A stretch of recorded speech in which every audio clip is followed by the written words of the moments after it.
kind of an interesting way to start the interlude isn't the correct word. Start the darker, more mature and fucked up. Probably. Actually, no, it's probably on equal ground with mouthwashing. Definitely more something. Act 2. Going on here. Oh my god, Jesus fucking hell. That was fucking loud. Based on local historical records and the architecture of the region, we are confident that it was a religious structure of some kind. However, its arrangement and composition are unlike any similar religious structures of the era or territory. Despite superficial architectural similarities, previous examination teams have failed to recover any furnishings, artifacts, devices, etc. that would expressly describe the henceforth temple's purpose. And while local accounts, examinations of ambient radiation patterns, and simple visual observation of the surrounding countryside leave it beyond question that the temple was the epicenter of the devastation, we remain entirely ignorant as to how it was that the disaster came to pass, even. This remains the chief objective of all examination teams dispatched to the exclusion zone. Oh great, is the patented Kitty Horror Show prose going to be delivered by horrifying high-pitched squeals?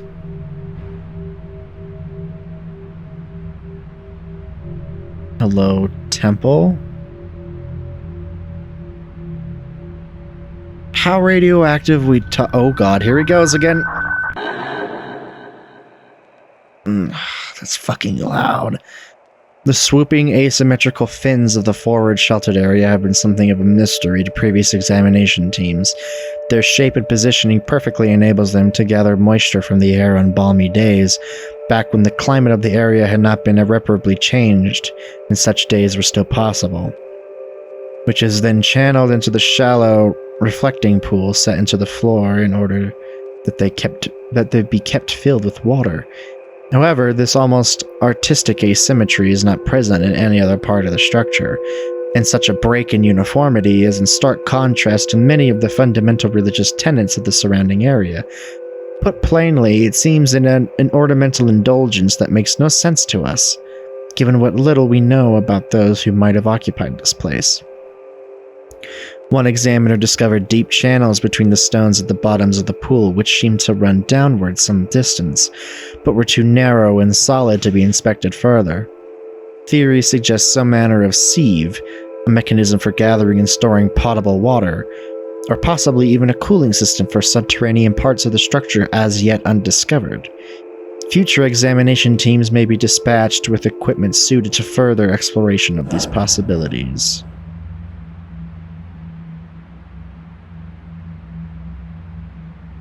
Certainly are asymmetrical, like they said.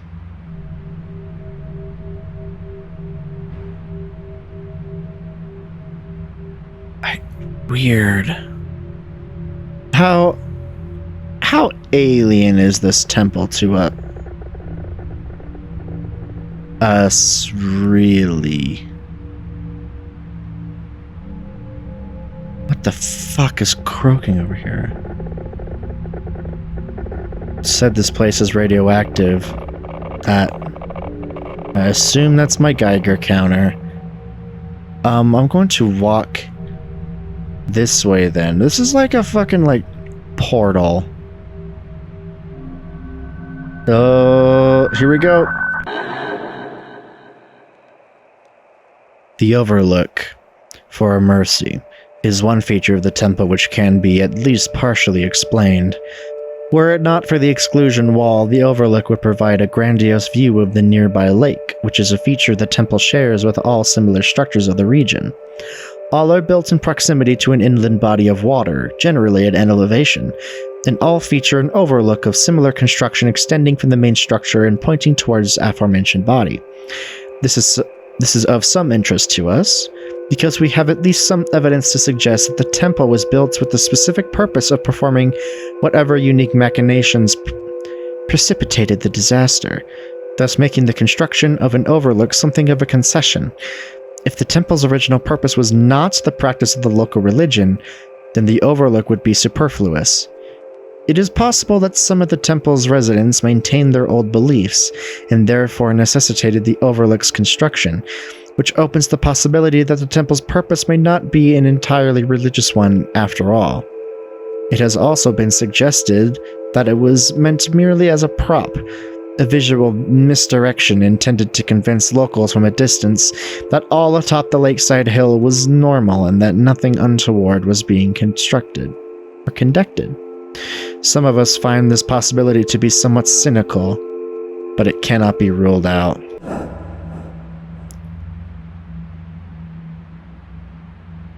I don't notice that those are like flashbacks to when it was I almost fucking fell off.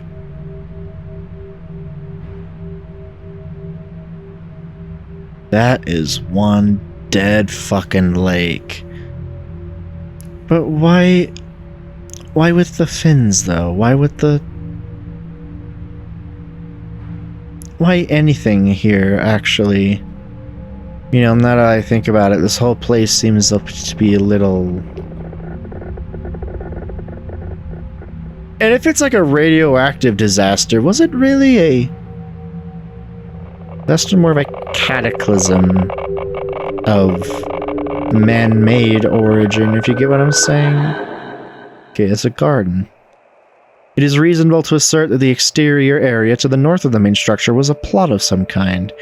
Many such monasteries and isolated religious communes of the time featured similar outdoor areas, used traditionally to cultivate a stable crop that the temple's residents could survive on, or use for trade with nearby settlements. However, it remains impossible for us to determine just what was grown here.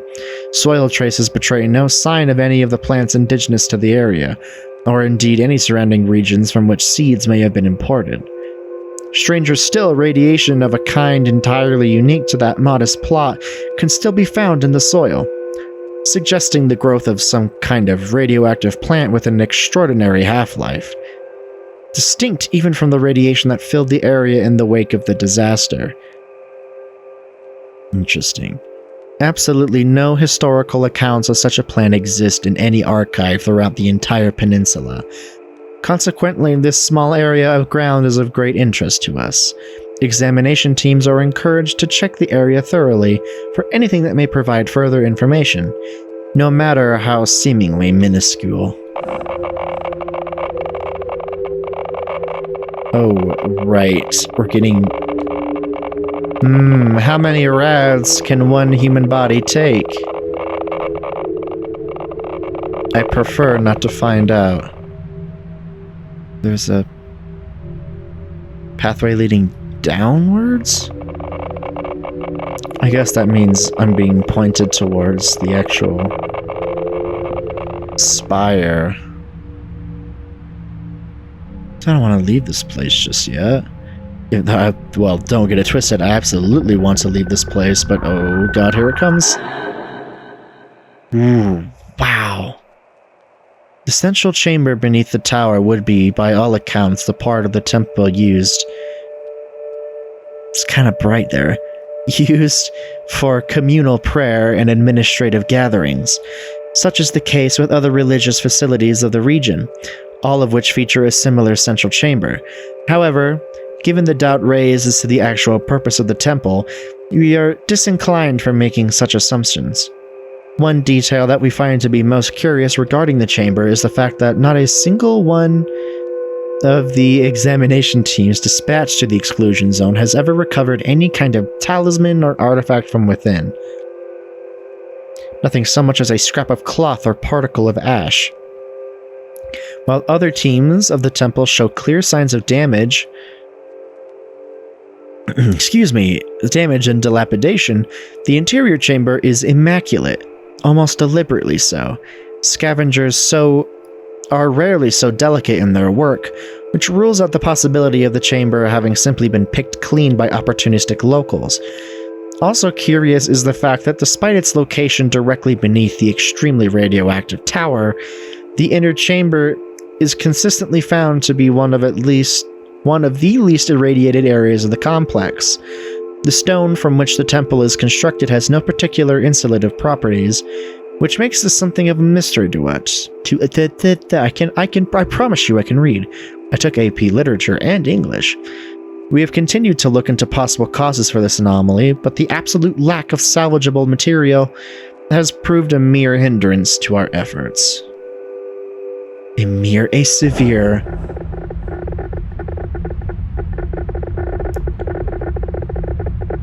It is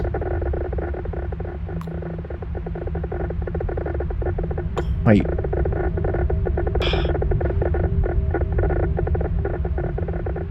Oh, to see this place in its heyday, am I right? Is there any way to get into the tower? Maybe the big stairs I'm currently walking up.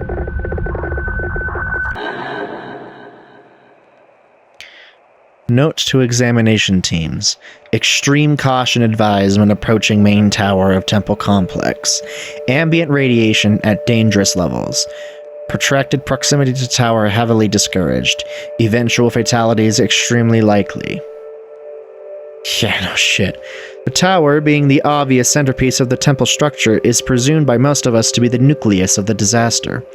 The continuing extremes of ambient radiation originating from the tower's apex prevent approach, which has stymied.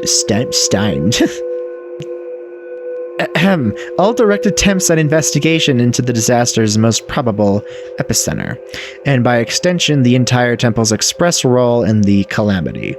This has long frustrated us for obvious reasons. It is exceedingly difficult to piece together the specifics of such a unique event using only secondary accounts, archaeological hints, and speculation. Most believe the answer to everything is waiting there at the tower's highest point, but our curiosities go ever unsatisfied. We have been looking into potential alternative means of inspection, including possible aerial passes, long-range examination from atop the exclusion wall, the training and application of Eastern gear vultures due to their intelligence, manual dexterity, and immunity to most forms of radiation. And, all other options failing, complete demolition of the tower at its base, with hope of a resultant dispersal or reduction of ambient radiation allowing for approach. Well, I really don't think that destruction is the way to go here, guys. Even if it was the supposed source.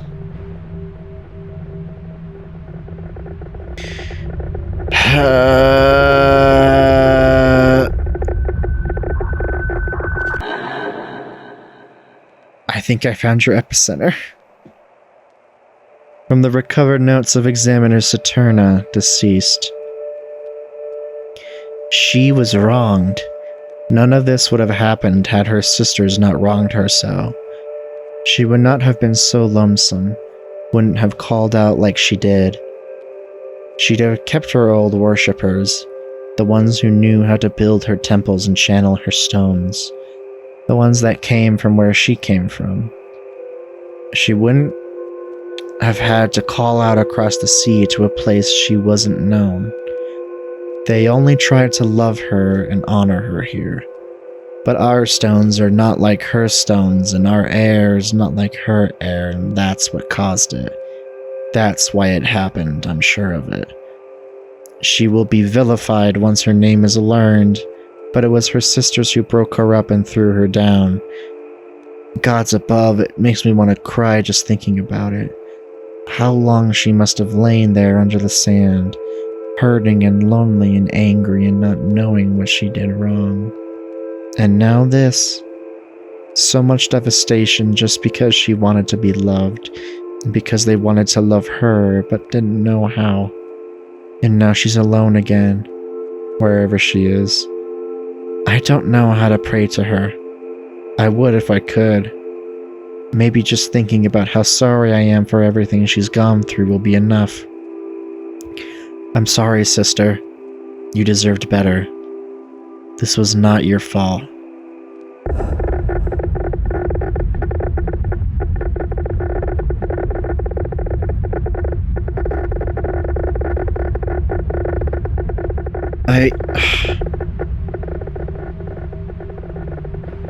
Miss Horror Show, why must you turn everything into a sad story involving women? Why? You're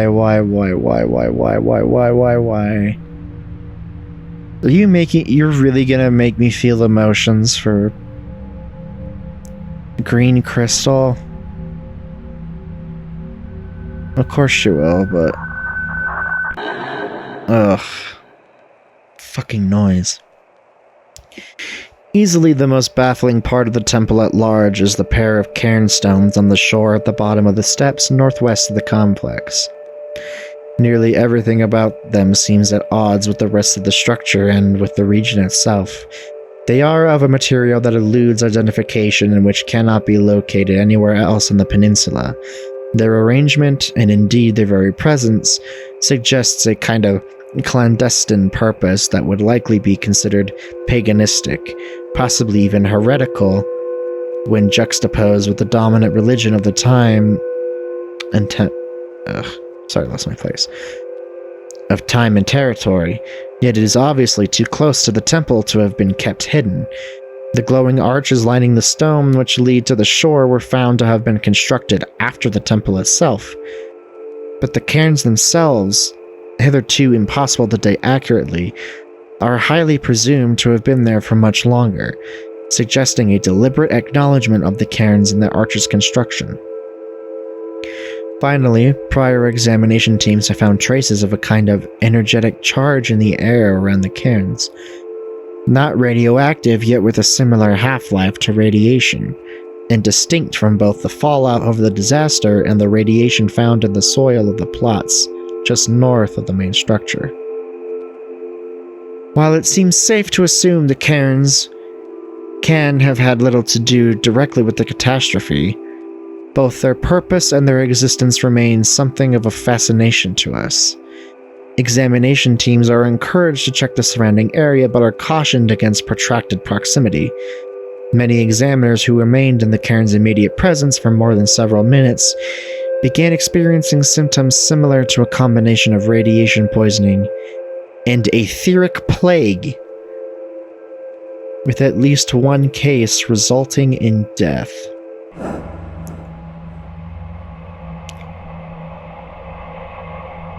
Examination complete.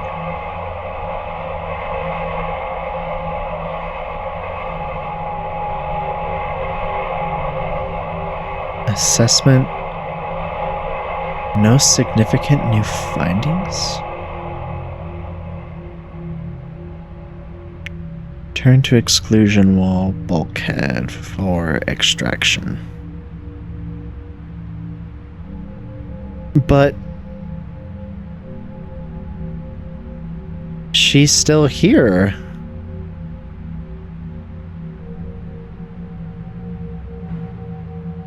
We're just gonna leave her?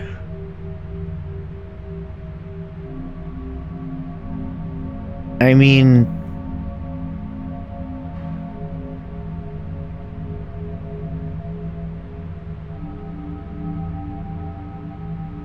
she's just gonna be sitting out here all over again. Just for some other person to come by and do the same thing that I'm doing.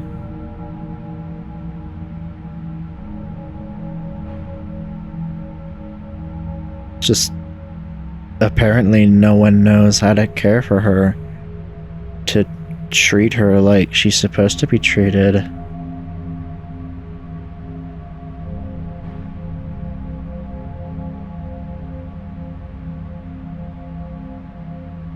I just hope that eventually she can find peace. Dangerous levels of radiation detected. Beginning quarantine procedures. Stand by for extraction.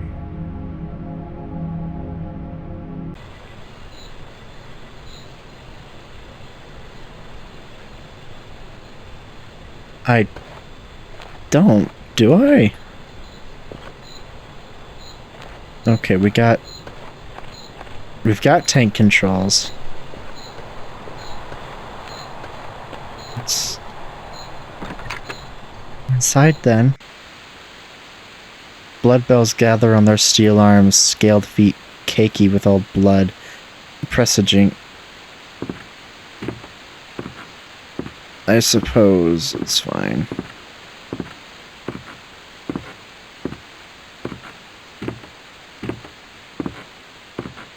It's very deliberate, this.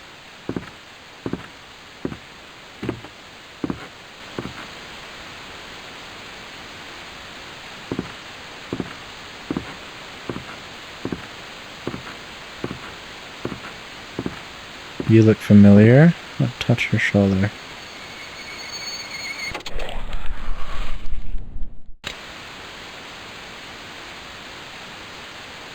What? Get digging? Take the shed keys. Taken. Examine the elderly woman. Sitting in that chair is all she does anymore. I can never tell if she's awake or asleep. Maybe she's neither or both at the same time. Get digging. I can't sprint in here, by the way.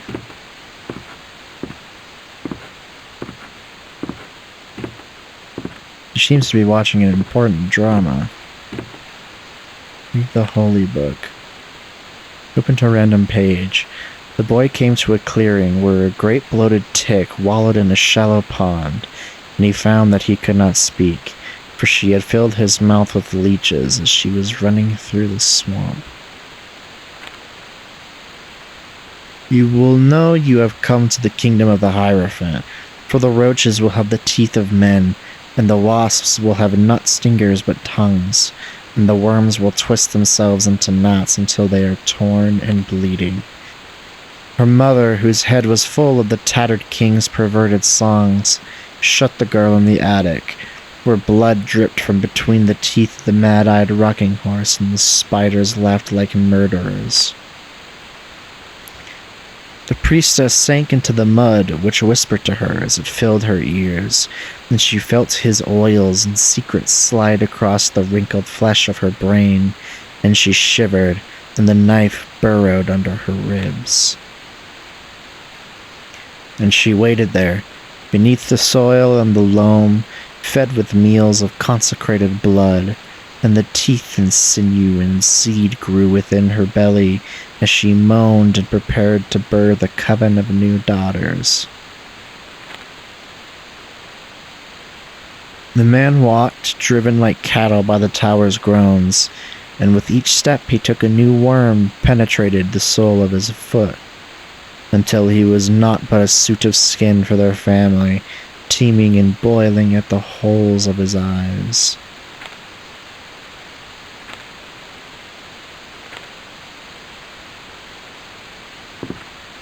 Well, you know Grandma. Very devoted to her faith, that woman. I suppose I should find the shed and start digging. Somewhere there are places where grass catches water from the sky. If you're not saving those shoes or socks, the ground is gentle and sweet, and nothing is buried there that can't be something. Where would the shed be? Usually it's at the side of the house. I could stand to run a little faster if... Oh. What the fuck is down this way?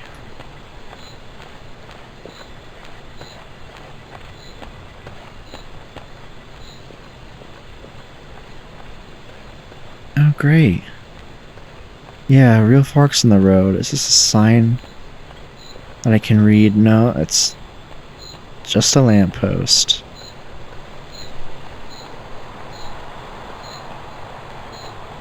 Let's go maybe this way?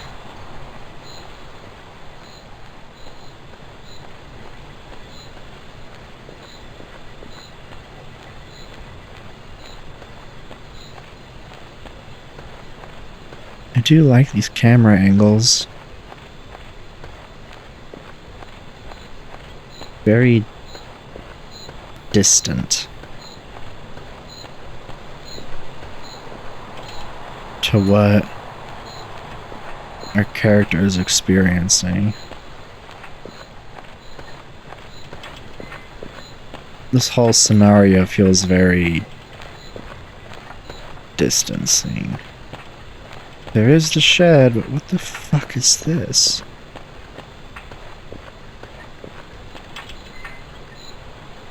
Oh, you know, the thing. The bauble. The bitten bauble of flesh that hang from the post. Oh, you know how it whines and bibbles and barks.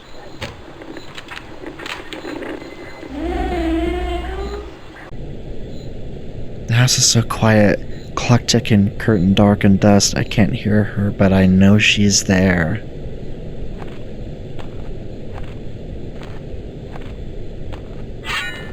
Jesus. Press D to get digging.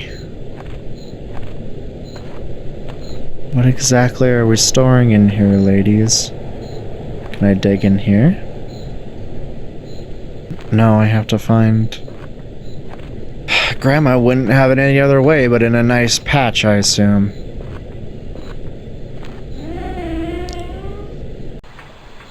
Put your hands to the ground and go real slow. You can feel them chomping down underneath the dirt, angry, suffocating, forever being drained. An inspiring message. Okay. Let's just follow the path. With one of the paths. Many paths. That I could pick from back here. There goes that whipping noise again. I'm sure it's fine.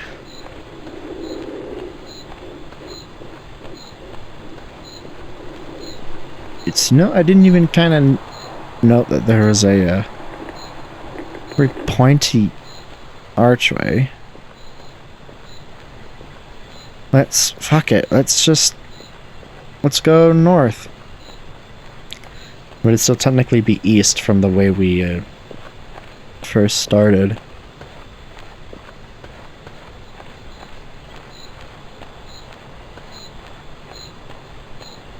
Yet another weird wooden archway in our way. And there's another one. What the fuck? Look at that. Like, B, is this like just a checkpoint for something?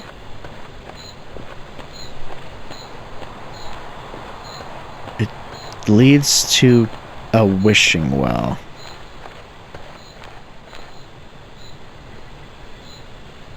Oh well, grandmother and I use it to draw fluids up from the veins below. What fluid we get depends on what phase the moon is in. During the new moon, the well gives us blood. It's the only thing the roots in grandmother's garden will eat anymore. It clots in the irrigators, even at full spray. I used to only have to clean them every week or two. Now I do it daily. The crescent and gibbous moons give us hemolymph.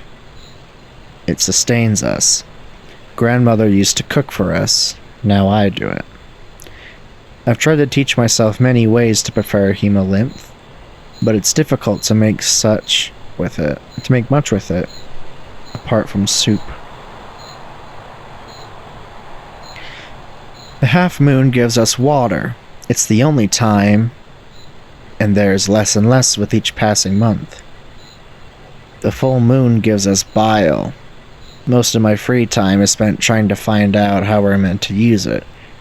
We're meant to do something with it, I know it. I feel it urging me when I bathe my hands in it. The well is dark. I can't see the bottom at all, but I can hear the viscous gurgling of fluid far below. I can't draw any up until I replace the bucket.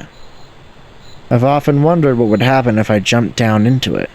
Maybe I'd be carried away by the current just to another place. Or maybe I'd just break apart against the stones as I fell. I'm too scared to try. Well then, I guess let's get the digging and get to replacing. Oh, what the fuck are you? The roots. More roots. Every day there's more of them. They look like they're flowing towards the garden this time.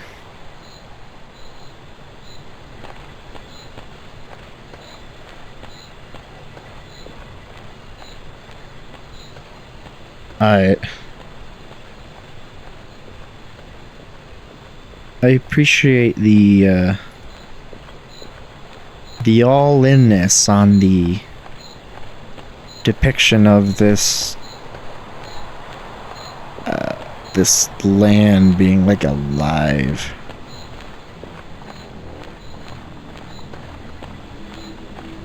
Hey, what the fuck are you? This swaying vein? Grandmother's taproot.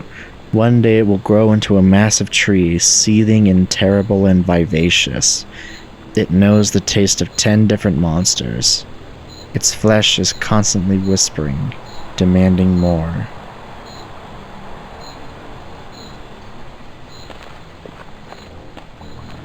"10 monsters? You mean these 10 people?"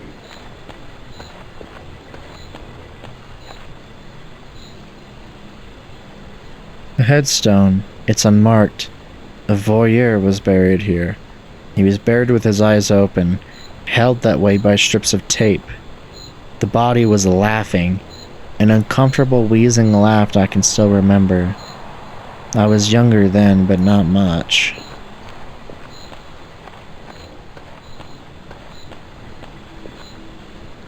A dissident is buried here.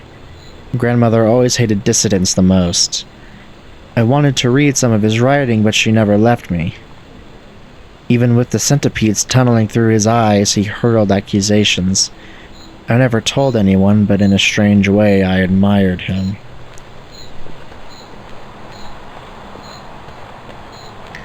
Listen, far be it from me to tell you the obvious, but I don't think Dero Mugga here is trustworthy. A blasphemer is buried here. I was only a child, but I remember him very well. He frightened me. As the body lay in the earth, it looked to me and whispered, "Reject the worms, child." Grandmother split his skull with a root and made me say grace to the Pallid Queen for the rest of the night. The Pallid Queen? I guess that's part of the holy text that I read inside the house. Yeah. An arsonist is buried here. Thinking of him makes me angry. I built a dollhouse and I was so proud of how its spires twisted and its veranda swallowed itself. He broke into the shed just to burn it down. He was the first one I ever buried all by myself. Who are these people that, like, break into your stead? That's the word for it. A thief is buried here. One of the ones I buried alone back when I started having to do that more and more. Even as I poured the soil, the body kept sprouting hands that groped blindly at the roots in the surrounding earth. I had to sing to distract myself.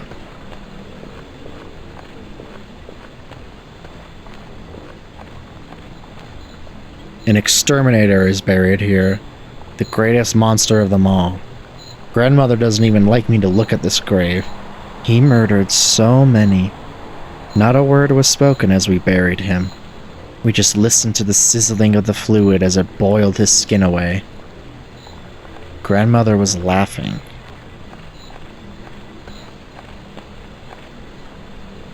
A murderer is buried here.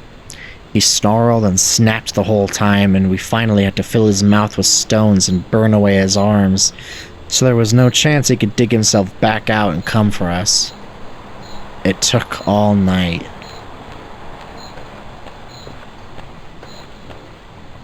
A liar is buried here. We buried him when I was very young. I remember watching as his hands and feet turned to tongues as we lowered him into the ground. He slipped off the rope and fell apart.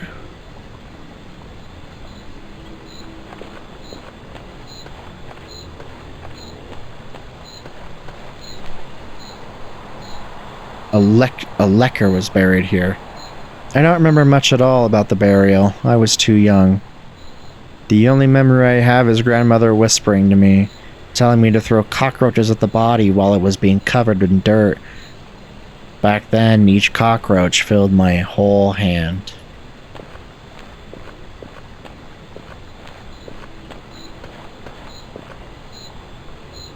An extortionist is buried here.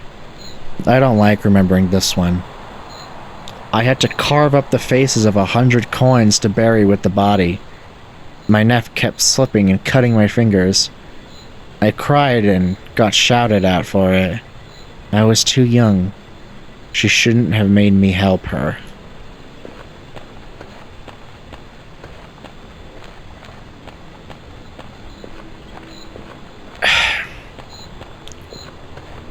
I assume I can't... Yeah, I shouldn't have set them. Now she'll feel it. Yeah. This is not the place to be digging. Alright, I guess we took the long way around to the garden. This is the garden, and it's... The garden and it's carrion crows. Do I start digging here? Yes.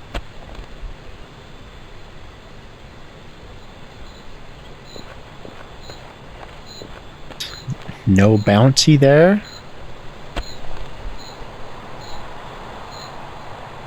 Bloodbills have gathered on the arms of the irrigators. I hate how quiet they are. Just completely silent. I have a bad feeling. my girl, nothing in this entire life of yours should ever make you feel bad or uncomfortable. I don't want to keep doing this. I want to stop. Something's going to happen to me.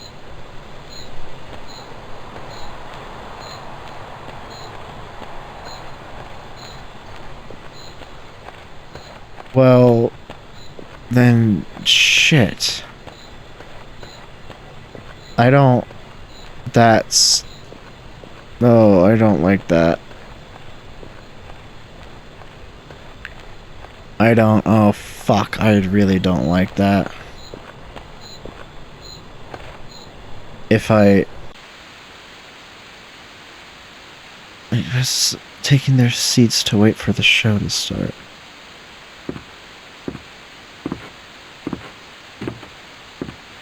Should I go...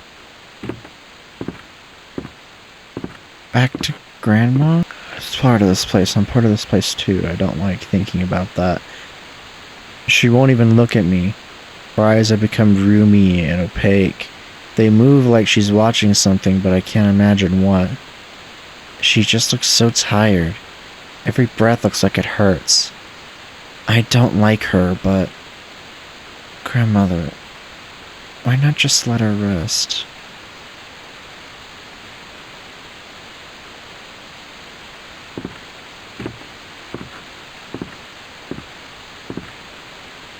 On the TV. Prayer shows, old, slow advertisements, footage of leech farms. They're all she ever watches anymore. I used to watch with her, but I don't like how they make me feel. If I watch for too long, I start to feel like things are crawling around inside my skull. It's nice at first, but it starts to hurt. If I watched for as long as she does, I'd be in agony. I wonder if she feels something different than I do. Or maybe she's just used to it.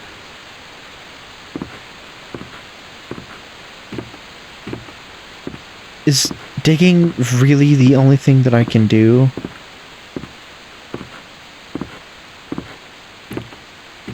What if I find, like, the bucket or something?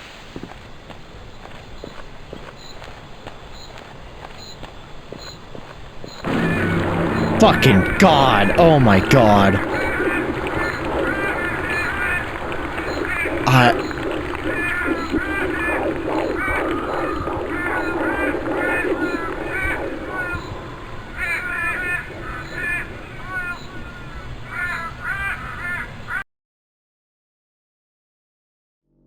The earth churned and the house is what came out.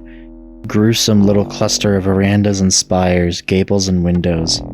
The earth kept rising like a tick filling with blood. Drank from the earth all around it, and in that way laid claim. All to feed the house, up atop that hill like a queen on a throne, surveying.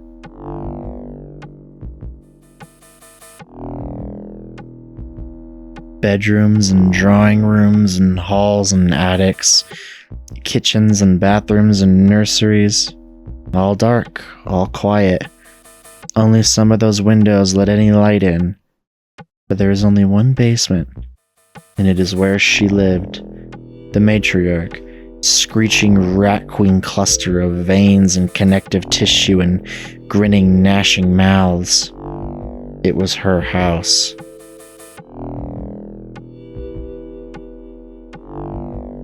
She wanted a family, needed a few loved ones to live with her. It was lonely in all those bedrooms and hallways that she couldn't see. There should be more here. Jesus, she could feel them though. No one was walking through them. All that emptiness like a ringing in her ears, but visitors weren't exactly knocking down her doors. She'd have to make some. She need a husband. Yeah, that would be nice. A man of the house to shuffle around those hallways at nights, making sure doors were kept locked, scraping his feet along the carpet and sobbing gently into the silence. Husband things. So she concentrated real hard and snapped off a few pieces of herself to grow into little drones so that she could get to work.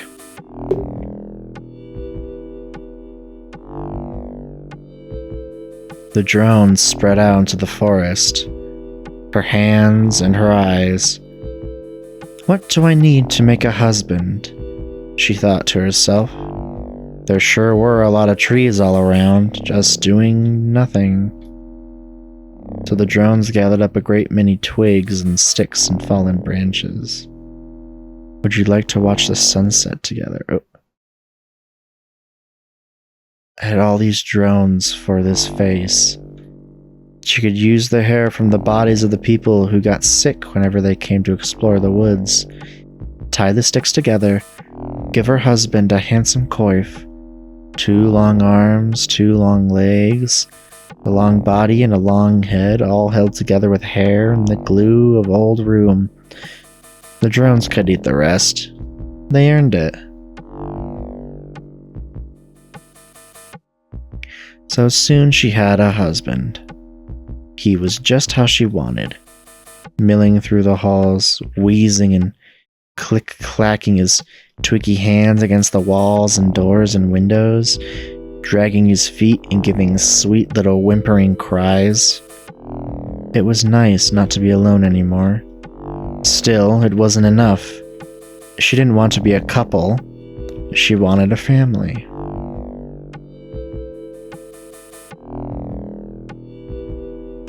A sister would be nice, she thought. Someone to scream at her, someone who would come and go and keep an eye on her house from afar. What were sisters made of? Always pains. My arms hurt. Oh, fuck. There was a cemetery nearby just beyond the tree line. Not too far for the drones to reach, full of bodies and all full of ghosts buried and trapped in their bodies, screaming and screaming ready for harvest. The drones tunnel down into the graves, biting the corpses and sucking the ghosts out through their necks. They came together, spat them all out into a pile and glued them together, pulling and stretching until the whole big mass was shaped kind of like a woman. The good enough sister, she thought.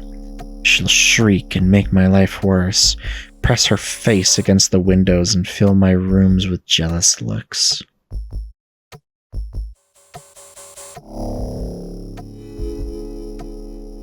So now she had a husband to keep her company, and a sister to keep her angry. But what's the point of being a family if you don't have any kids? She should have two, she thought. A son and a daughter.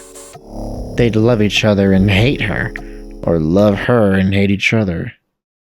My blood feels dull and heavy. Either would be nice. They'd bring life and motion and sound, filling up the walls with shivering worm noise and trying to dig at each other's eyes. You'll be alone whenever you end up, so it doesn't really matter. Her son would be an inside relative, like her husband. Her daughter would be an outside relative, like her sister. It was easy enough to make her son. Boys are simple and sweet.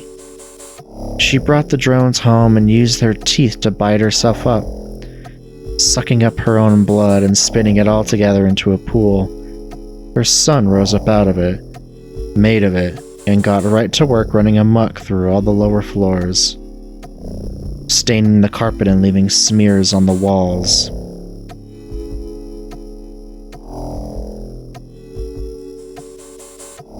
Her daughter would be more complicated, she told herself.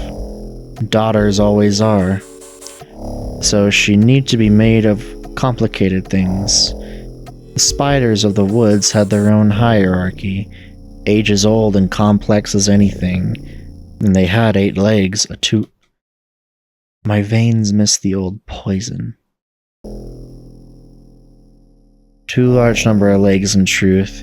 The drones went raiding.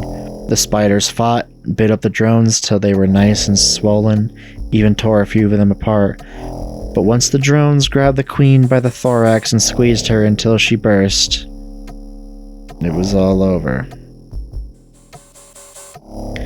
The drones dragged the spiders together, and the spiders were too defeated to care. They mashed them up, squished them together, broken enough that they'd stick, but the whole enough that there'd be plenty of legs and mandibles and eyes sticking out all over. I have such a lovely daughter, she thought with pride. Her daughter wasted no time vomiting webs all over the place. Some nights the daughter and the sister would meet, inspiring about how to kill her. It was wonderful, she thought, just how it should be.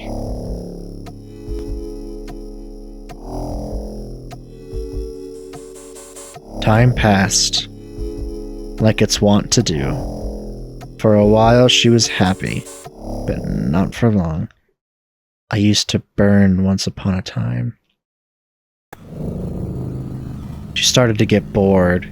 All the husband did was scrape his way through the same halls, the same mortar, whimpering the same pleas and scratching the same walls with the same cluster of sharp wooden twigs. "Don't you ever do anything interesting," she shouted, and he tripped and lay still for a long time. Then he just got back up and did his usual thing.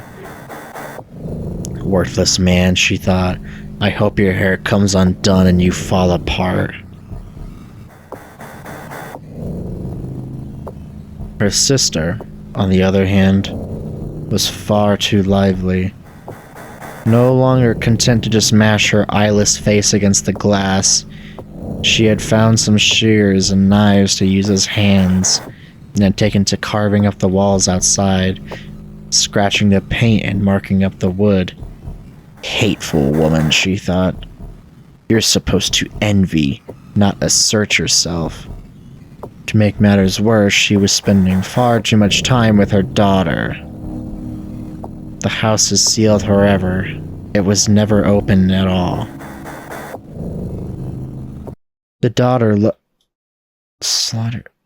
enough to drag my feet. The daughter loved the sister. They had so much in common after all. They were both made of dead things. They were both locked out.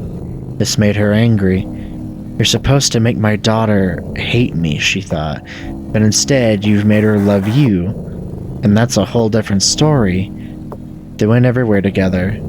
The daughter with her hundreds of slowly grasping spider legs, the sister with her ghostly sockets always weeping pale fluid. I'll make you pay for this, sister mine.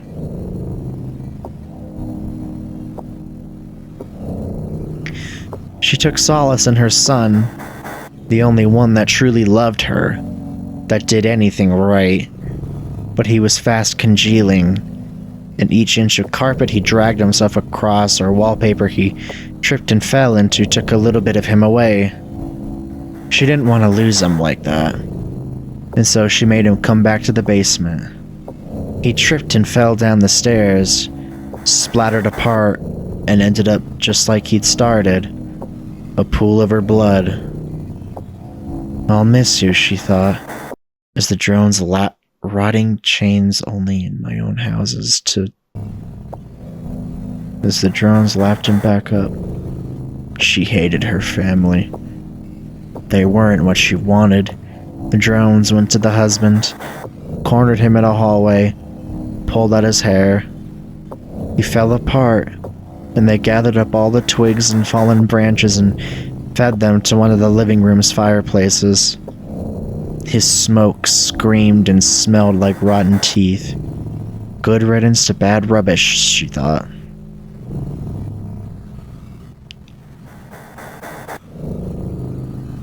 The sister.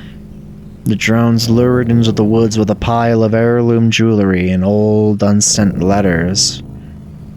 When she fell upon the pile to feast, they fell upon her, crushing her soft, pale skull and shredding her apart. All the ghosts that made her sank back down into the soil. No bodies to hold them anymore. They were free. I've done a good thing, she thought.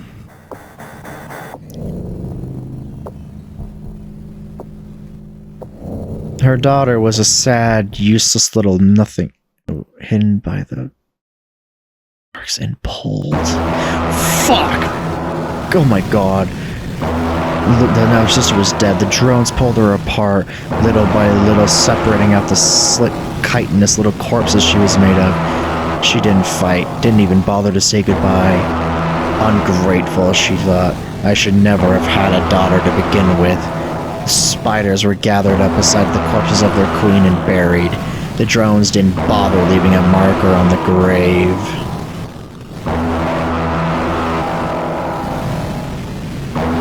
And so she was all alone again. Just her and her sinew and her gnashing teeth alone in that house, in that basement. The drones built monuments over the corpses of her family while she slept. She passed the time talking to herself, making the drones chew off parts of her, trying to will that house to shake apart. It never did. No matter how much she pulled at the walls, she felt very empty.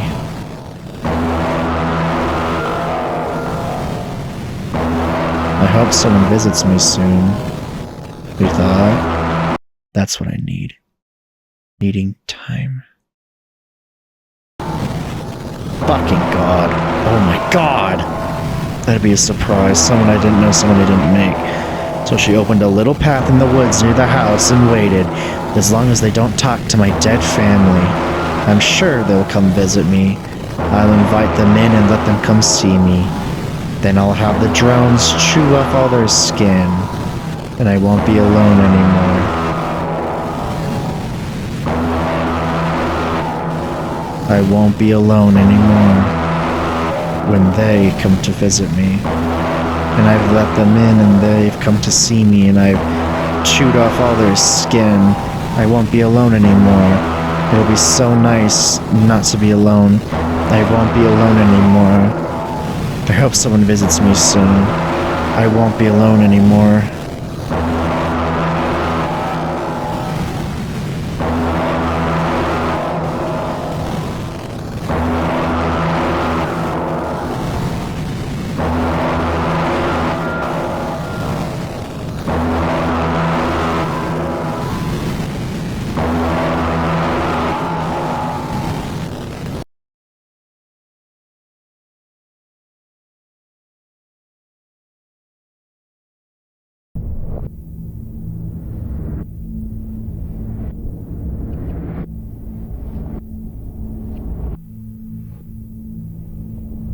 So it is a tenement.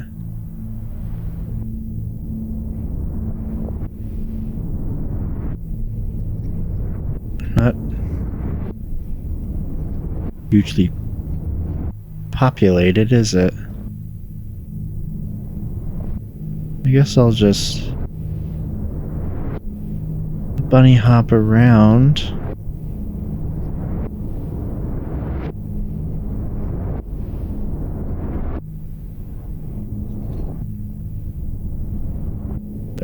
Someone left their goop out. Hey, it's part of the... Oh shit, hello. Oh, you fucking god! It's better for me this way. No form at all. I like how it feels. I feel like mist or water, or like rubber, or like TV static. It's a nice, cold, warm, glowy feeling, like I can just drift and flicker. You get it, right? Having a body was so complicated and unrewarding. I remember this one time I woke and all my hands got grown out. I got a I was sick of going to Greek cycle like Roxy and all his fingers foot and a half. At least they sure looked like they had bones, but damn if I couldn't pick anything up. And oh shit, do you remember how heavy you'd feel? It's more extreme. It'd feel like a heavy was meat, no food was ever enough, you just get hungry again. People will rot over time. It seems like a defect, a fucking something. I miss rain. I like to sit on the balcony during rainstorms with puke guts pouring out. I wouldn't mind feeling those again, but I wouldn't go back for that. Not worth it, generally speaking.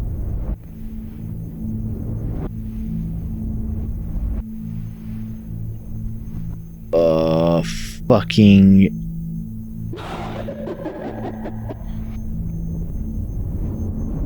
Oh, I see. Okay, I found a way to control the speed, okay? I remember this one time, I woke and my hands had grown out. My skin had gone all green and slick like a frog skin, and those fingers, 1.5 feet long at least. It was like they just didn't have bones anymore. They sure looked like they had bones, but damned if I couldn't pick anything up. So that was my whole week, just shuffling around my apartment, trying and failing to pick things up, sobbing to myself. I was able to turn my TV on with my mouth, so there was that, I guess. I hated having to eat and sleep, all this upkeep, and oh shit, do you remember how heavy you'd feel? It feels even more extreme to think back on it. Now, when you're like this, and it's like, I didn't have any weight on me at all, but even back then I felt it just so heavy, dragging all this meat around, this crying, changing, aching, hungry, tired meat. No food was ever enough. You just get hungry again. You were always tired, just dragging yourself from one sleep to the next. Your teeth would rot and eyelids would appear in weird places with no eyes behind them, just sockets. Think about teeth. Exposed bits of bone that will rot over time. Seems like a defect. I guess some people were into fucking and they all seem pretty wild about it. Like, they just go on and on about it. But it was never my thing. Even if it was, I can't imagine it would have made it worth it. Maybe the only feeling I liked was rain. I miss rain. I like to sit out on my balcony during the rainstorms, watching those bloated whale things just hanging in the sky with their guts pouring down, and the rain would fall on my skin all warm and cool at the same time. And then, when it stopped, everything had that warm concrete smell. I wouldn't mind feeling those things again, but I wouldn't go back just for that. Not worth it, generally speaking.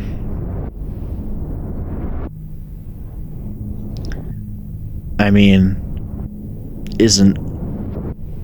again, I will not judge your decision to leave your body, but I feel like the pleasure of having a body is you get to nourish it and mold it and change it however you see fit. Fevered visions of empty rooms. Sunday endoscopy marathon. Giant hornet slug versus rural Midwestern town. Ah, oh, damn it, I can't go see a movie. But no, really, I think the beauty of Of course, having a body's like horrifying in the sense that like you can get diseases and cancer and shit like that. But at the same time, I mean, isn't it cool that you're just a cool fucking meat computer? And you can do, again, mold your body, do crazy shit with it. Do whatever you want with it. You can feel at home in it. Just like a warm shell for you to be in. I think my body's pretty cool. Here's another. Jesus. Where do you come from? Sorry, that's maybe a little personal. I asked because you don't look like the rest of us, but also because I was gonna ask if it had any basements. Where you come from, I mean, like the town or the city. Basements fascinate me. They're like the ocean, you know, so depthless and unfathomable, and they're just right there under our feet going down who knows how far. I don't know how anyone can walk past one of those stairways without being just absolutely desperate to go down and see where it leads. I did just exactly that one time. I remember I was going home one night, only I didn't want to go home because my apartment was dying and in a lot of pain, so it was lashing out. So I passed by this basement staircase next to a storm drain in the street I'm on, and I just go down, not really caring what happens to me. It was the most wonderful thing I ever experienced. I remember feeling like the staircase was chewing me up, like I was being twisted and turned all around, and the stairs would end and I would come out of these places that are just so hard to describe. So there was this one, okay, so like, imagine the inside of a chemical plant, only it's also like a sewer, everything all concrete and damp, machines and pipes all over, and it's got this big space, like a warehouse almost, or I don't know, like a submarine bunker. And in the middle of the space, there are these three huge holes in the ground, maybe 50 feet across. They're vats, right? And I looked over the edge of one and down, and maybe 20 or 30 feet, you can see that it's just all full of wet autumn leaves being churned and stirred by something underneath them. The smell of dirt and wet leaves just hit me full in the face, nearly knocked me back. It was so strong. I remember I tried to get a picture of it and dropped my cell phone down in it. And when it fell, these deafening alarms started going off and the whole area filled with red light. I ran like hell. The staircase leading back up had changed to lead down instead, but I took it because what are you gonna do? I don't remember where it led me though. Here, I guess, in a roundabout way.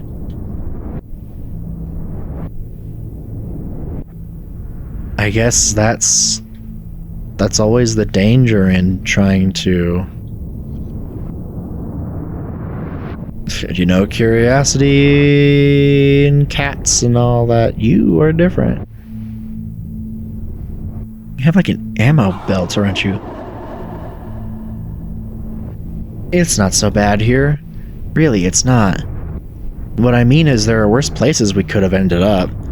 And while yes, I understand that the fact it could be worse doesn't mean it's okay, I think it's important to try and look at things positively, right? Perspective. Honestly, for me, this is an improvement. I don't know where you came from, but I grew up in this industrial town. The factory was the nucleus of the town, where all the jobs were, the main source of income. It manufactured vehicle parts, mostly cardiovascular and endocrine. Not exactly rocket science, very blue collar.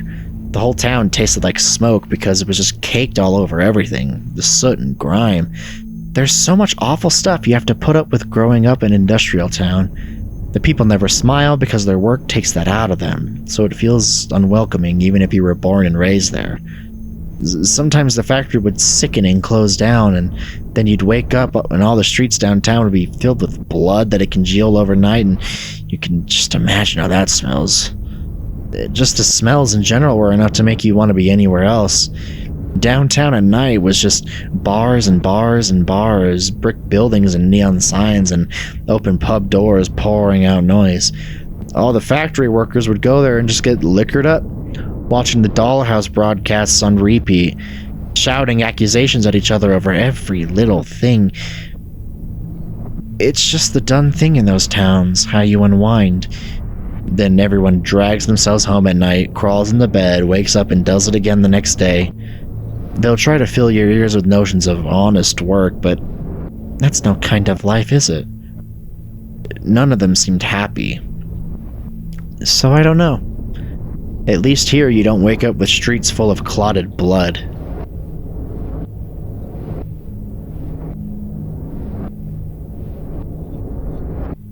I could say a bit about that. You forgot to mention that if the factory ever were to get shut down or local resources dried up, then the people would just get... Oh, hello? People would just get completely fucking abandoned. Little alley with the next tale teller. You're still really fucking loud. Oh, good, you're back. I was just thinking about what you asked me yesterday and... Oh, wait, no, you're not them, are you? You're someone different? Sorry, I mistook you. It's hard to see. Do you want to hear what I was going to say anyway? I was going to tell you about this cul-de-sac I used to visit. The road only went so far as the end of the cul-de-sac and then stopped, which is to say, there were no inroads. It was just there, out in the middle of some huge expanse of nothing. The only way you could get there was to dream about it, or to have a doctor induce it with some chemical or other. You think you're alone there, no matter how many other people are with you. You can't see or hear them, and whatever they do there, it doesn't affect you. So this cul-de-sac, it's very Midwestern, suburban, plain, drab little middle-class houses. They're always dark and empty, but the nice thing is if you go there and you wait long enough, one or two of those houses' front doors are going to open, and you can just walk right in. The houses are more interesting on the inside than the outside, which I guess is true of all houses. They'd be different every time, although the layouts would be mostly unchanged. I remember going into one of those houses once, and all the carpets were torn up and the walls unpainted, so the house were still under construction. I went up to the top floor of the house and went to the master bedroom, which was full of these wire mesh cages full of grasshoppers. The big dark gray ones, all angry and banging about trying to get out. There were 3 windows in that room. 2 of them looked out onto the cul-de-sac, but one of them looked out over this long dark tunnel where each time you'd look, you'd see a distant figure start rushing towards you, lopping with its 2 long limbs and face. You'd wake up before it got you, like you were just ejected or something. I was always curious to see the figure. I wanted to wait until it got right up to the glass, but the house was never like that again after the time it was like that for me. Jesus fucking Christ. It's... How does Kitty Horror Show make someone just explaining something freaky to you more freaky than experiencing the thing that they're being talked about? Kitty Horror Show genuinely does have a very special kind of grasp on just things. I never got to travel much. That's my big thing, I guess. My big regret. We all have one, don't we? Like, one big regret we can't get over. And that's why we're here. I don't know, I'm just going off of movies and stuff. But yeah, like, I would have liked to, you know, living in the same town with the same rows and rows of cookie-cutter houses, always night, streetlights never coming on, so they just stand there like pointless poles. That's mind-numbing. My friend, whose name I forget, he used to travel sometimes with his family, and he would bring me back stuff. This one time he brought me back a videotape from a place he'd gone during winter break. He told me to watch it alone, so I did that night in my room, and it was this black and white video of a woman from the shoulders up, only her eyes and mouth were empty. Like, no teeth or eyeballs or whatever, just these black holes, and she's up against a black wall and she's talking. That was it. She just stood there with her lips moving, and there was a voice, but it was muffled, and it was saying these words in a different language. I don't think she was speaking sentences. The words just didn't sound like they were arranged that way. Just word, pause, word, pause, word. 7 hours of that. It was very mechanical and sharp, that language, like old metal. I never did figure out what it was, and it makes me feel stupid and sheltered. It didn't matter, though, because as I stared at her, at that black, empty mouth contorting, I started to get the message like it was being rolled over my brain with an ink roller, and the language didn't matter because the ink would just fill in the cracks. She was talking about a tower someplace under some kind of lockdown. It was so nice I started crying. From then on, whenever I'd wake up scared at night and yell out my parents' names and then find out the house was empty, I was alone, I turned on that tape and it'd comfort me. You can't find anything like that in a small town. They don't make things like that there. Things like art, you know, or just things that feel important. Things that don't make you feel like your soul's being sucked out through the bottoms of your feet.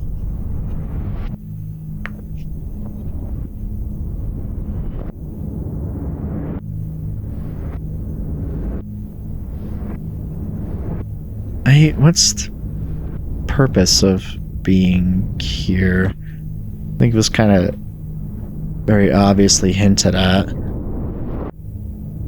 So we're like all spirits out here? Living in some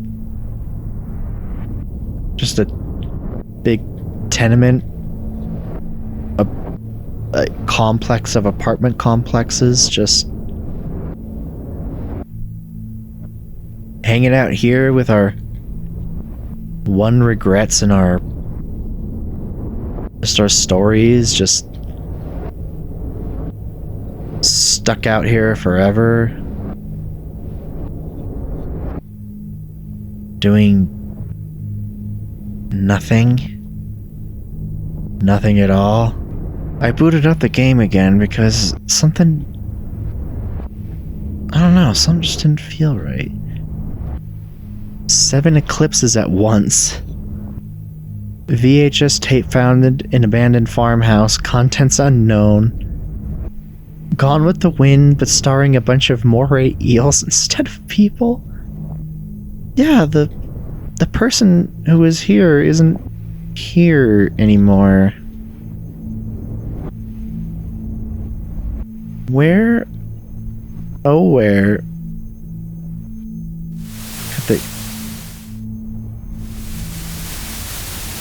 Were you here before?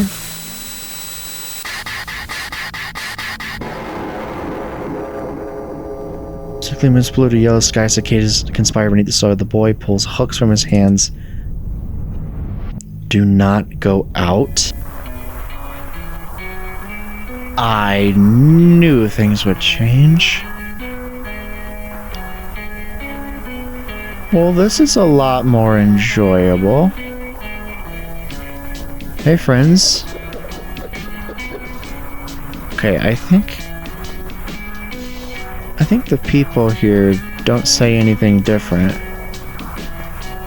But things certainly change. Look at this lovely spot. How delightful. We get to see the tenement in full swing, and there's someone new here.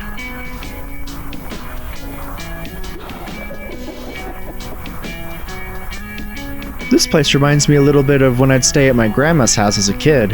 It looked a little bit like it does in here. I like staying with my grandma. I never had to see her, just listen to the things she'd croak from inside her room. I would spend a few hours every day sliding things under the door for her, but when she fell asleep, I could do whatever I wanted. She lived out in the boonies, so it was always night. When she went to Locust Station, was always playing horror movies. The good ones, too. The ones where the men with knives for arms would go around cutting off people's heads, and the heads just hanging in the air, spinning around and crying and puking. So, like, kind of scary, but also kind of funny. She always kept her pantry full of cereals. Mostly the bad, flavorless ones, but sometimes the good ones. So that's what I'd eat. I was too little to cook, so I couldn't do anything with all the livers in the fridge. Lucky thing she ate them raw, or I wouldn't have been able to take care of her. She had this room, way down almost at the very end of the long, long hallway in her attic. You'd go into this room and it was so small and there were no windows or anything. And you'd close yourself in there and it was just totally dark with a smell a little bit like incense and a little like burnt toast. You could lay down in that room, and as soon as you started to drift off, the room would start whispering things to you. Or maybe it was just the floor whispering, and you'd feel the floor touching you, like those little fingers just kind of feeling you out, looking for a way in.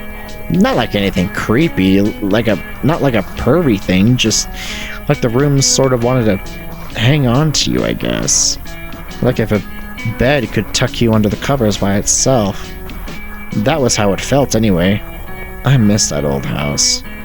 But when she died, it died with her, so when I went the last time, it was just this big hole in the ground full of putrid skin and long white bones. I had to sit on the lip of the hole for a week and just reread old comics until my parents came to get me.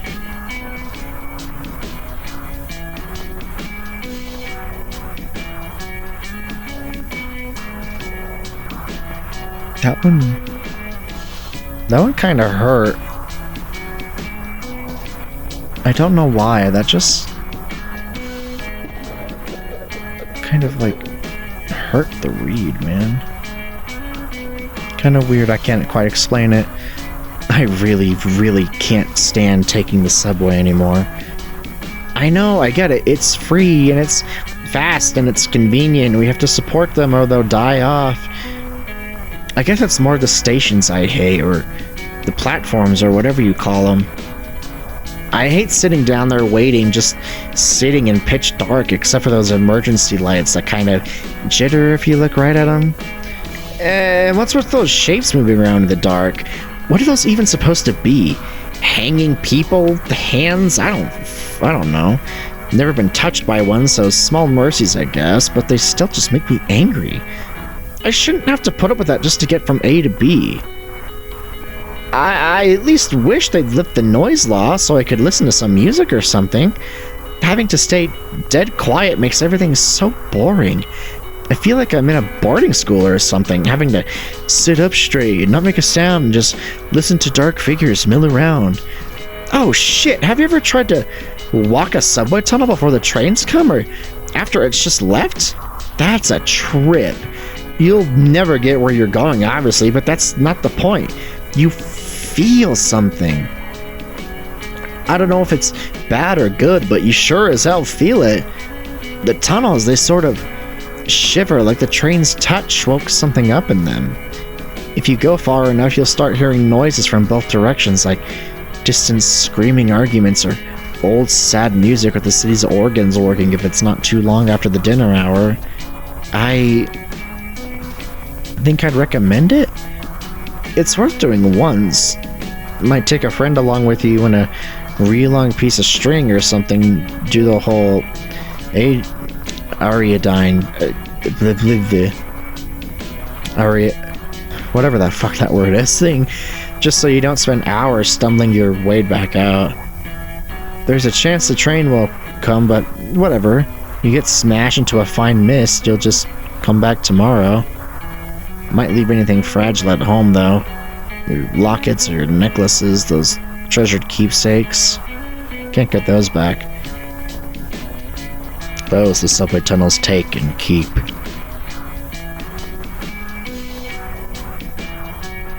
Well, at least I'm glad that public transit is happy and alive and well. Anything new with this girl?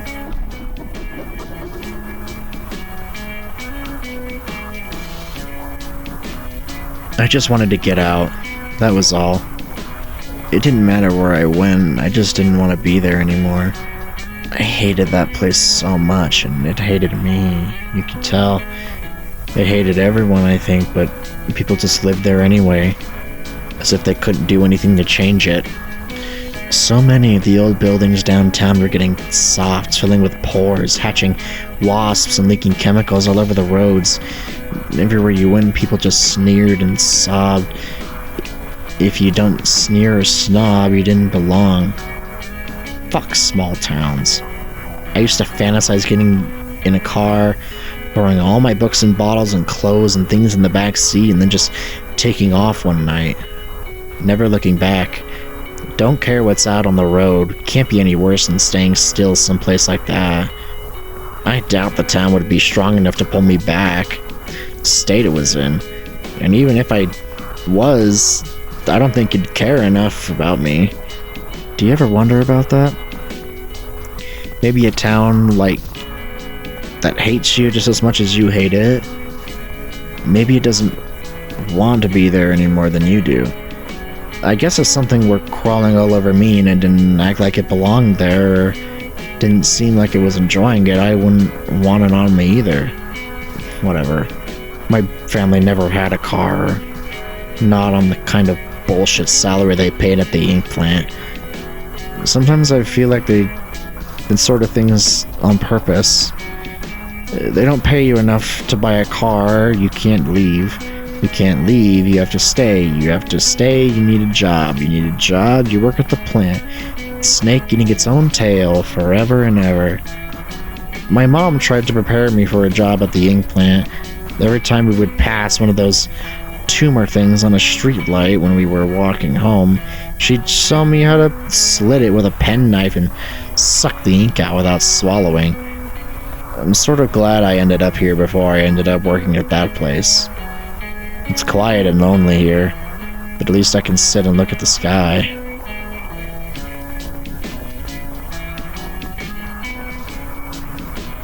Just another you're the other person.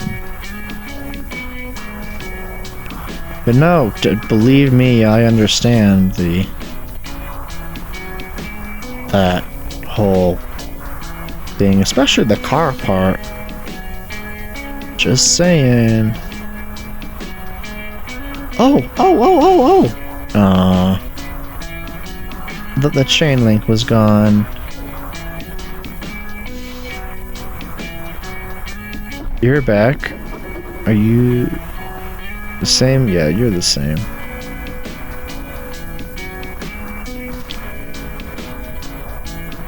Can't.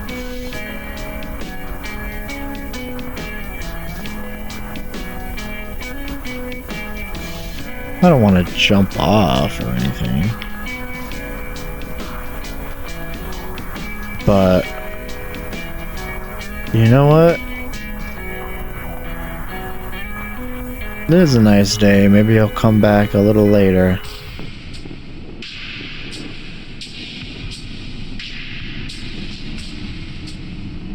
Yeah, we have a different mood here.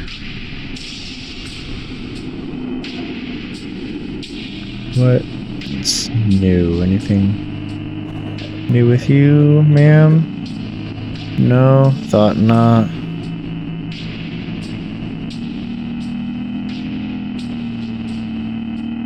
Just, you know, just exploring my home, my place of residence, my place of tenement. You know, who can tell me you haven't ever wanted to go on a nice midnight stroll, you know, see everything when it's not being used, seeing everything when it's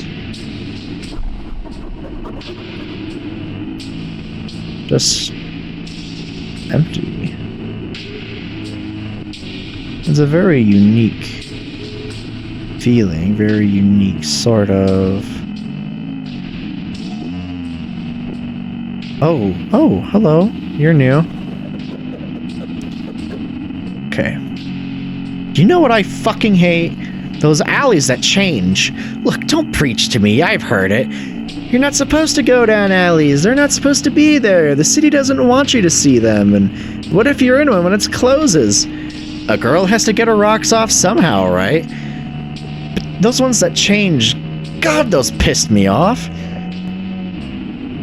Talk all you want about how bad they are, but there were some really, really nice alleys in the city where I lived.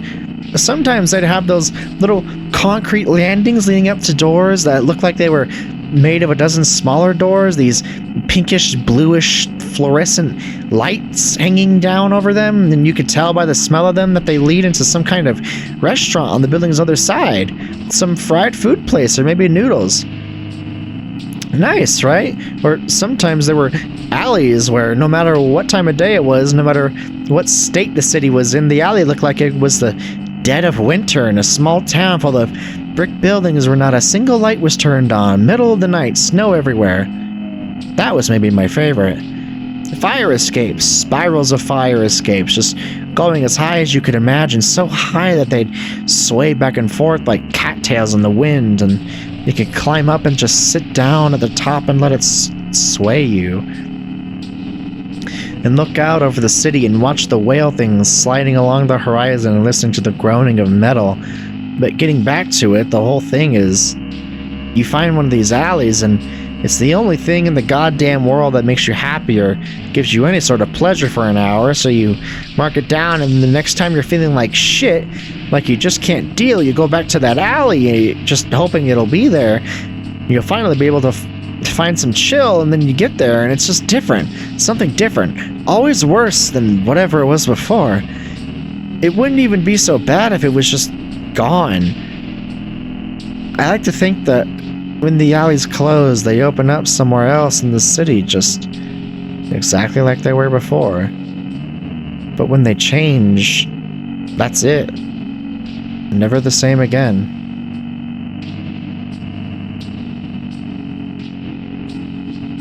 You have a cop hat? No, you don't.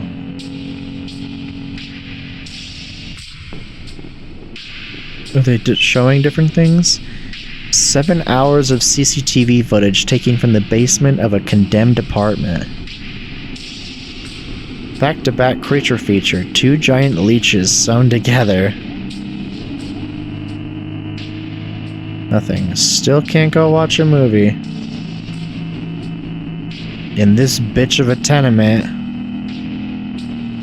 Just can't do it. And talk to you. Oh, damn it. Sorry, you know, you tend to slip on these things sometimes. I almost did it again.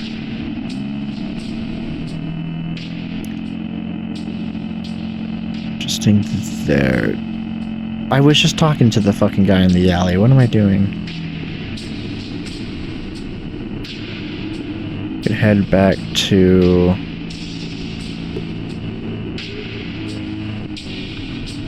the restaurant alleyway.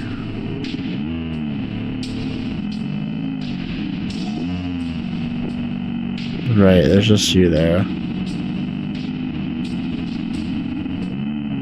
You're not home. And you're not home. I guess it's midnight stroll accomplished. Oh, this is a vibe. And a bitrate killer? How about that? Just very neutral lighting. Very nice. Very interesting.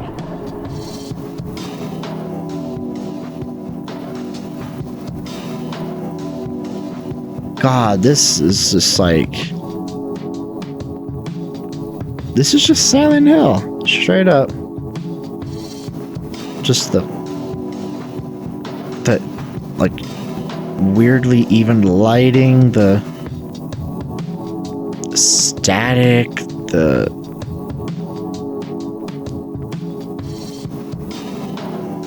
kicking tunes. This is... Tell me you can't see, like, Heather Mason walking around doing this shit. The fence is still there. They haven't changed the movies yet. Gotta look out for the guy over there.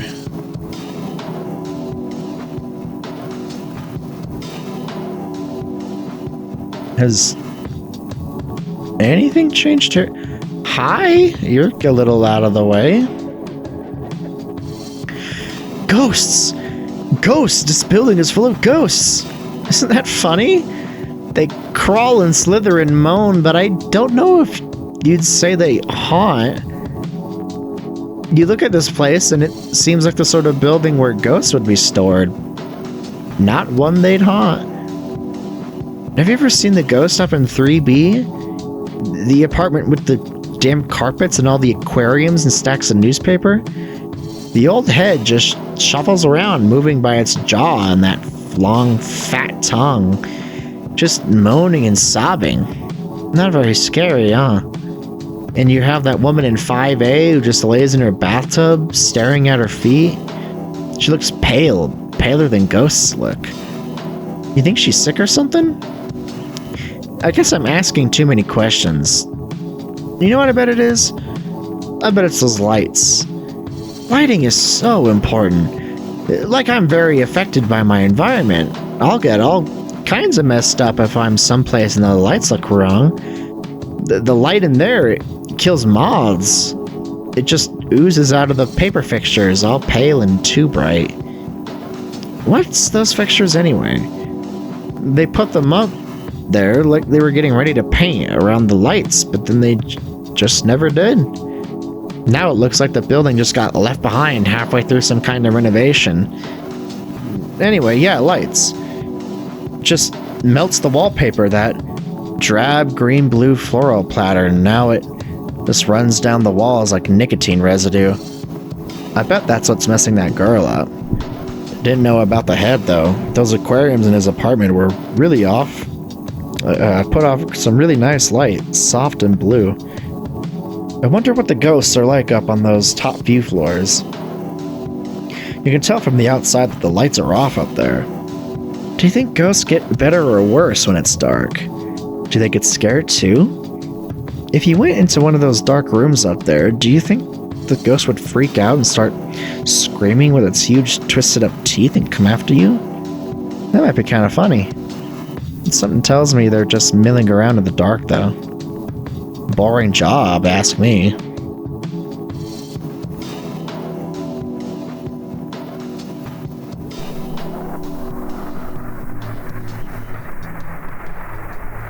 I think it went back to Bad Town.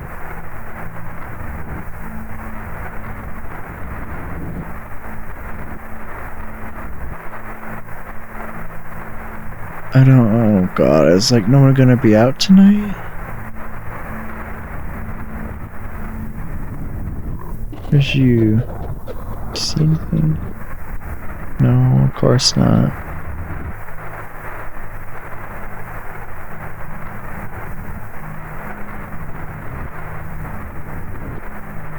So just check the spots. Back to 7 eclipses. Oh, but our new friends here. Yippee! Ahem. Do you know what this place is missing? A hotel. You may laugh, but I'm telling you. When I was younger, everywhere that was anywhere had a hotel. I was lucky enough to grow up just an hour outside a city with a hotel. My papa and I, and then later my dates and I, used to go into the city together by rail and make an evening of it. Like everyone else who was young or in love or both. It was so exciting being there, all crowded into the lobby with dozens and dozens of other hopefuls. The murmur and the energy. Sometimes you meet people who had been there before, and they'd tell you some of their experiences, and sometimes you'd meet people who'd never been, and you'd tell them some of yours.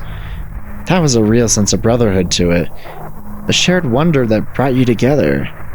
And when the person at the front desk would appear and announce that a new room had been born and cleaned and was ready, oh, you should have been there. Instant quiet, excited silence. So that desk person called out the numbers. Getting to be first to visit a newborn room was like winning the lottery. You felt like a pioneer. Yeah, so you heard stories. Well, I heard them too. And you know something? Most of them are true. Yes, there were rooms that would pull the skin right off your bones. Yes, there were rooms that snapped you and ground you up, and there were rooms with floor made of spider skin and walls made of wasp bone, where everything stank and buzzed and howled and you came back out broken or not at all. They weren't even all that rare. But it was worth it. You don't believe me? But it was worth a chance to get the first to enter a newborn room. Because there was always a chance that you'd be the first to find the room. The grand and final room. The one where the hotel's heart and mind and eyes and soul were.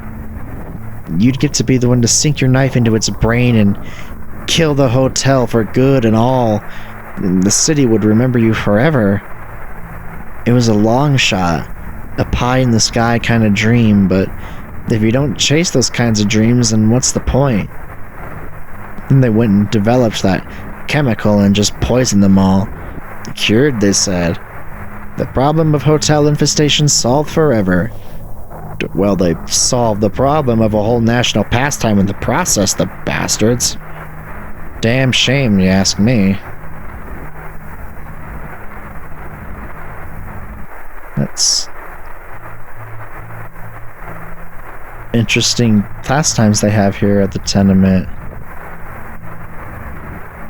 It's okay. I thought the static in the background meant that the TV was ready to be seen.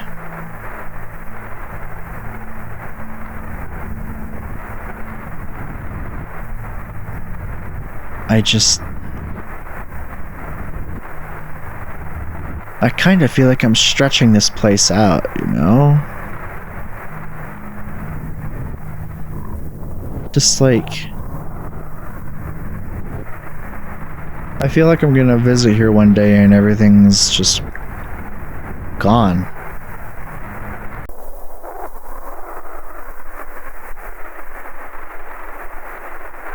Oh shit, what did I tell you? Oh, fuck. Hey, I'm sorry, I talk, but shit, are you feeling this? It's like, oh god, I don't know, but fuck, I could barely stand it. So heavy, burning, feel like skin splitting or cracking, I don't know. God, it's bad, never been this bad, I don't think. Hey, wait a minute. What did you...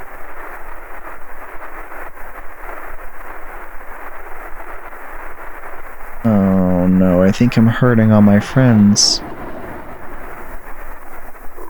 What's wrong with the air? It's like, it's thick, I can't breathe. Shit, why do I even feel the need to breathe? What's happening? What did you do? Look at you, it's all over you. You know something about this, don't you? You have something to do with this. I can tell.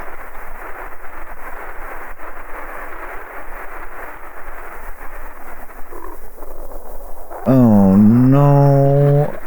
I was liking this place. I can't help you. I can't. You have to... I'm sorry. I'm sorry.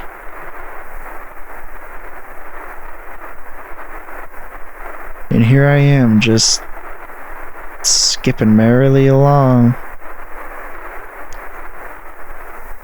What the fuck did I do? I don't like what I'm doing. Hey, do you feel this? I don't know, it's like something's wrong. Fuck, my head. I feel so heavy. I'm not supposed to feel like this. I Are you feeling this too? Christ! I don't...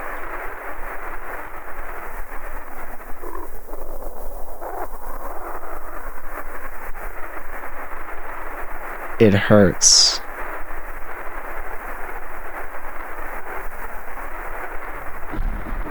No, I don't like this. This is wrong. This isn't supposed to happen here. It's not supposed to happen here. Back there, maybe back where I came from, but this is wrong. I thought there isn't supposed to be any more. I don't understand. I don't think I do either, everyone. Hey, you, please, can you... Hey, come on, please just... Oh, God. What are you... What's that in your... Look, if you could just... Please... No, I'm apparently just like... an uncaring... thing. Just... Listen. You have to stop. You have to. Don't you understand? Don't you see what's happening? This isn't right. It's hurting us. It's sanding us down. You can't keep doing this to us. You have to stop. Please, please, please stop. Oh, fuck.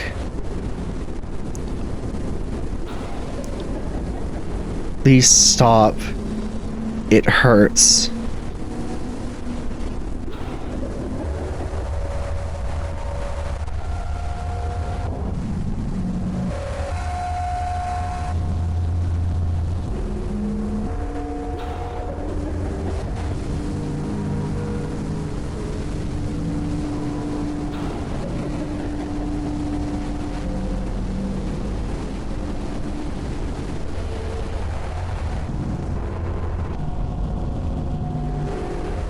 Well, I don't think I'm gonna get anywhere with... Why do they...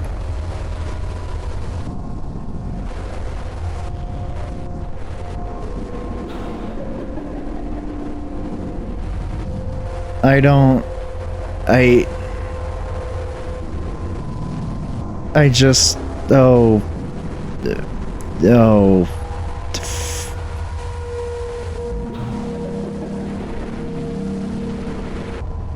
Fuck.